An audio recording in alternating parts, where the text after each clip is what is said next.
I grew up in a suburb of Portland, Oregon. I spent my entire childhood there and simply could have not asked for a better place to be a kid. The town was closely knit, clean, and safe. Growing up, I could have cared less about these facts, but in hindsight, it allowed me to have a great deal of independence at a young age due to my parents' peace of mind. As such, I did what any young American male would do with his life, and spent most of my time pulling relatively harmless pranks with a tight group of friends. We would pull ridiculous stunts, which in all likelihood only we found amusing. We terrorized the neighborhood a bit, but it was all rather harmless fun. Living in a relatively sheltered community, my friends and I all thrived on pushing the envelope. We loved anything that felt remotely dangerous or scary, simply as a rebellion from the underlying truth that where we lived was a good and safe place. These activities range from sneaking out at night and jumping a 40-foot bridge into the nearby river. We had some close calls. Someone would get a little banged up on a jump, or the local cops would come chase us for being out after our curfew. But nothing really ever made us think twice or caused us to reassess what we were doing. We were kids, and we felt we were invincible, and nothing out there in our daily lives really scared us. The events of a single night caused that all to change. This began with a fairly simple plan. Halloween was approaching, and we wanted to do something actually scary. At this point, I should introduce the members of our group of friends who were present that night. There was me. I was probably 13 or 14 at the time, and big for my age, and thinking I was a lot tougher than I really was. There was James, my best friend, and the de facto leader of our little group. He was always the first to try anything, and the one who would always motivate the rest of the guys if there was any sort of doubt on our part. James also had the knack for always getting us out of a tight situation. Even if he was caught red-handed, he could think his way out of a jam faster than any of us. His quick thinking saved us a couple of times from landing in trouble with parents, teachers, and once or twice with the police. There was David, a good kid. We used to joke that we'd corrupted a choir boy when he started hanging with us. He could be quiet at times, but also had the ability to put us all in stitches with his off-the-cuff jokes. Finally, there was Danny. He was always with us no matter where we went, even though he spent most of his time being worried or fearing the consequences of whatever it was we were doing. He was a year younger than us and showed every bit of it. Between James and I, we had decided that this Halloween we'd do something different. We had hit that age where it felt lame to go out trick-or-treating with the little kids in the neighborhood. After all, we were basically teenagers. We decided that we'd spend the better part of the night in a sprawling forest surrounding our community. These forests were a part of a larger state park spanning over 800 acres. We'd spent plenty of time in the park during the daytime, but we thought it would be a whole different ballgame at night. We'd heard some stories about what went on in the forest after dark, and we were intrigued. We knew that older kids would go into the park at night to drink and smoke away from the prying eyes of their parents. But what really got us amped was the rumors that the forest was haunted and that it was fairly easy to experience something while inside the forest at night. We had heard different things, nothing concrete, and actually nothing all that sinister. The most common story was about a man working for a lumber company that had used to operate out of the area before it became a state park. He'd been mortally injured by a falling tree, and his peers felt that he wouldn't last the night. No attempt was made to get the crushed man to the hospital, nor was a doctor summoned to the logging camp. Their view was that the situation was entirely hopeless. The man was in immense pain, and thought that they had managed to extract him from underneath the tree. They left him on the outskirts of the camp because of his loud screaming. Those close to him had brought him water and whiskey to ease the pain, but the man had cursed them and sent them away. His screams had lasted deep into the night, the logger's friends listening as the screams became more and more ragged. It was finally resolved that the man needed to be put out of his misery. The logging foreman had elected to do the deed, but just as he had headed out to camp, the screaming abruptly ended. All present assumed that the man had died and was finally at peace. They slept soundly and were relieved to have the terrible ordeal over with. The next day passed without incident except for the burial of the dead man and a brief ceremony. However, as night fell on the logging camp, the remaining men were horrified to hear the screams again, just as they had the night before.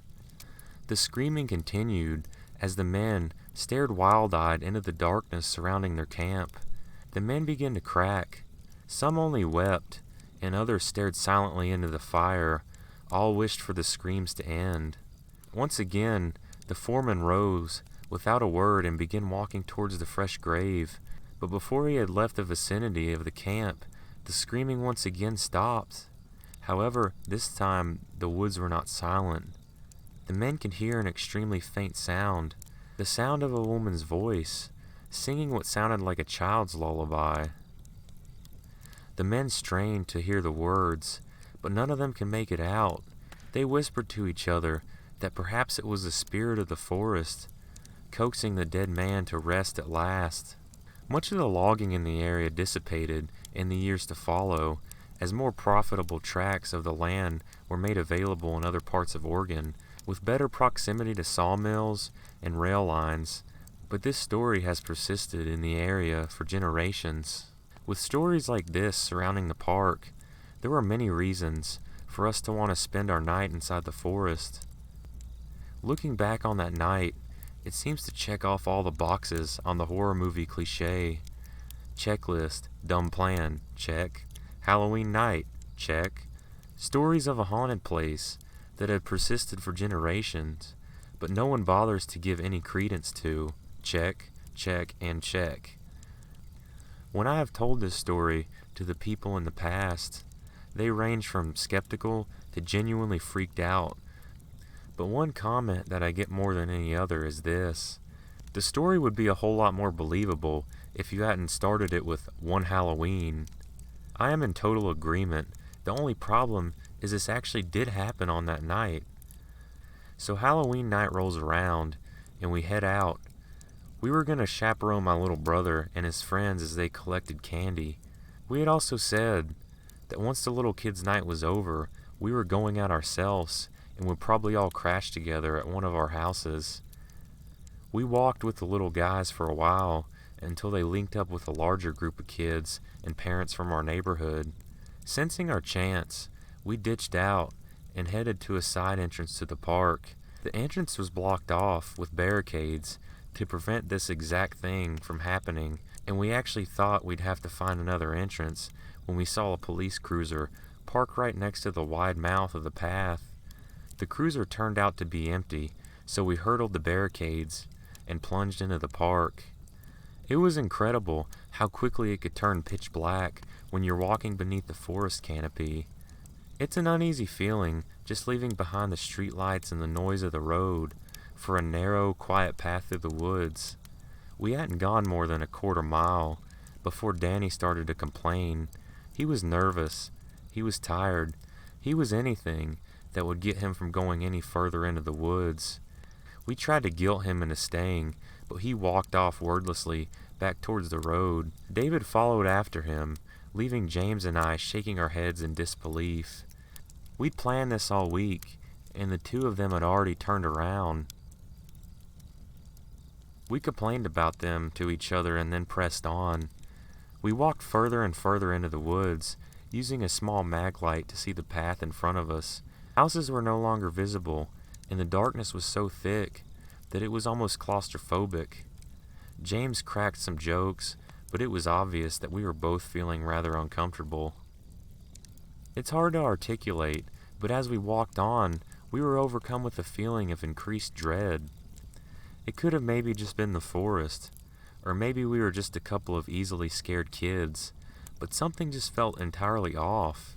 When I finally glanced at my watch, I saw to my amazement that we'd been walking for an hour and a half. It certainly had not felt like that long, but I guess looking down at the small patch of light illuminating a pitifully small circle of a trail had sort of put us in autopilot, and we walked on without much chit-chat, and without ever realizing how far we'd gone. At this point, James turned to me and asked, "Are we still on the main trail?" I responded that I had no idea and couldn't remember the last time we passed a split in the path. James shined his light around, and we could see no recognizable features in the area. This was the forest, where we had spent a ton of time. I knew this place like the back of my hand, and could walk miles through the forest without ever feeling turned around. But at night, it was a completely different story. Everything looked featureless, nothing stood out in the mass of trees and the brush that surrounded the path. We debated turning around, but both of us knew that if we really had been on the main path for over an hour and a half, then we were closer to another entrance if we kept going. By now, both of us were fairly scared. There was no obvious reason, except for the feeling of isolation and disorientation. Nothing obvious had happened at this point, but we were definitely getting jumpy. As we walked on, we thought we heard someone following us down the path. There was some sort of swish-swish noise behind us, but every time we stopped to listen, we were met with only silence. We sped up the pace a bit, and we were hoping that any moment we would see the lights of the homes surrounding the outskirts of the park. After another 30 minutes of walking, James stopped and shook his head. "This just isn't right. We've been walking on the same path for 2 hours, and we haven't seen any trail markers." I nodded. "We should have gotten to the end of the trail by now, and I can't figure it out." He looked really distressed, and that freaked me out even more. I tried to be calm, but I doubt I did a very good job. I proposed that we had gotten off the main trail at some point, and we were now on a smaller, less used path that didn't have any trail markers. This didn't seem to help very much, and then we started to hear noises coming from the darkness behind us. The swishing sound was back, and now it was accompanied by the sound of snapping branches and twigs. James and I didn't pause for a second. We bolted in the direction we'd been heading. We ran and ran, the light bouncing all over the trail, casting crazy shadows all around us. I'm not sure how long we ran, but we finally caught a glimpse of house lights, a good ways in the distance. We couldn't hear any sounds behind us, and quickly reverted back to our normal demeanor. We had laughed about the fact that some animal had spooked us so bad. The relief we felt was undeniable. We could recognize the trail and see houses at the top of the hill ahead. We headed up the hill and turned along one of the final switchbacks before having a straight shot up the final rise. The turn caused us to briefly lose sight of the house lights ahead, and we hustled to bring them back into view. At the apex of the bend, I felt something cold and damp brush against my arm, and then wrap around my wrist. I jerked back and saw something that will stay with me for the rest of my life. Bone-white fingers were wrapped around my wrist. It took my brain a second to process what I was seeing. James noticed that I had stopped, and he swung the light over to me. I turned to him in complete shock and tried to raise my arm to show him what was happening. James's scream snapped me out of my trance, and I jerked away from whatever was holding me. James's light shining in my eyes had greatly reduced my ability to see anything. As I twisted away from the thing in the darkness, the grip on my wrist only tightened, and I began to buck and kick like a wild animal. Something had a hold of me, and I wanted out. Every ounce of my energy was channeled into that simple desire that this thing let me go. Despite my best efforts, I couldn't get the fingers to unclench. Finally, I stopped trying to withdraw and attempted to kick whatever the pale bony arm was attached to. I kicked at it with all my force, screaming, "Let me go!" and the grip released. I stumbled back, panting. James was in hysterics next to me. Staring at the ground, I never looked up. I kept my eyes locked on the ground, but I could feel something standing over me. It was this giant presence that felt neither good nor bad, just indifferent and massive. The presence, whatever it was made of, was some sort of groaning sound, and then it was gone. I didn't even have to look to know that it was no longer there. It was as if one moment there had been a cloud in front of the sun, and then the cloud moved. I didn't need to see it happen to know that it had been there and wasn't there any longer. We got to our feet, James still struggling to compose himself, and me, too dumbfounded to even have a reaction beyond shock. For a moment, I felt a terror beyond description when I thought we'd turn the corner where we knew there were houses, but nothing would be there, only darkness. Thankfully, the lights were still there, and we were out of the park and back into the bustle of Halloween in no time. I still hadn't really come to terms with anything that had just gone down, and my primary concern was James. He looked badly shaken from the experience. He didn't want a word said about it, and I was not going to push him. I couldn't understand everything that had happened in its entirety, but I knew that it was not good. Days later, James and I finally brought the subject back up as to what we had seen. I spent my time since Halloween essentially trying to dismiss and explain away what had happened. Maybe we had been a victim of a high schooler's prank. Maybe we'd disturbed a homeless person sleeping in the park. Maybe it had just been a branch snagged on my arm, and in our nervous state, we had panicked and reacted crazily. Each time I thought of these plausible explanations, my mind went back to the feeling of not wanting to look up for the fear of what I might see, and the sense that I was in the presence of something very large and intimidating. At first, what James described did not seem large or intimidating. From his perspective, we had been walking around the bend, with him slightly ahead of me. We had passed a bench alongside the park, and James thought it was odd that I had stopped in front of it. When he turned and shined the light towards me, he had seen a figure sitting on the bench next to me, with its hand holding me in place. The figure, James said, was that of an old, scary-looking woman. I thought the description was fairly harmless, if a little creepy, and James continued on. He had started screaming because he had noticed something was off about the woman's features. It wasn't immediately identifiable what was off about them, but he just knew that they were all wrong. He described them as being kind of in flux and interchangeable without ever changing the overall look of her face. At times, she appeared featureless, like a blank slate. And then things would come back into focus, then out again, as if he could never see her 100% clearly. Then he described a feeling of sheer terror and helplessness as she sunk to the ground, unable to help me escape from her clutch. After he drifted off, I tried to break the silence by saying, "Jesus Christ, do you think I kicked the crap out of some old lady?"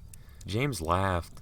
Talking about it seemed to ease his mind a little bit, but I was more disturbed than ever. I wanted an explanation for the occurrences of that night, but I never got an answer that I was satisfied with. I've gone back to that exact spot, but during the day, mind you, and the bench is still there, but that's all. There's nothing about the area that seems off.